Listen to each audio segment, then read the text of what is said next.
அரவிந்த் கெஜ்ரிவாலுக்கு ஜாமீன் கிடைச்சிருக்கு, எப்படி பார்க்குறீங்க? அது எதை நோக்கி இட்டு செல்லும் நினைக்கிறீங்க? அரவிந்த் கெஜ்ரிவால் அப்படின்னு ஒன்று மூளை இருக்கிற எல்லாருக்கும் தெரியுது.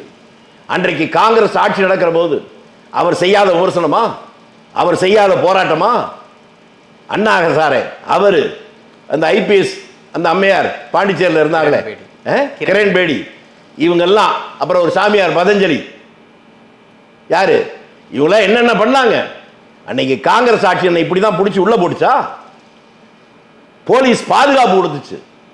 தங்களை விமர்சனம் செய்தாலும் அவருடைய கருத்து சொன்னதற்கு பாதுகாப்பாக இருந்துச்சு. ஆனால் இவங்க அவ்வளவு பேரும் தேர்தல் வர்ற நேரத்தில் ஒரு முதலமைச்சரை பிடிச்சி உள்ள போடுறாங்கன்னா இந்த உத்தமபுத்திரர்களுக்கு ஜனநாயகத்தில் நம்பிக்கை இருக்குன்னு அர்த்தமா? இவர்கள் தான் தைரியமா இருக்கிறாங்களா? இதுலயே அவங்களுடைய அச்சம் தெரியலையா? எதிர்கட்சியுடைய தேர்தல் நேரத்தில் அவருடைய பேங்க் அக்கௌண்டே முடக்கிறாங்களே, இதுக்கு பேர் தான் அச்சம், பயம், நாணம், கூச்சம். இது உங்களுக்கு புரியலன்னா நான் என்ன பண்ண முடியும்?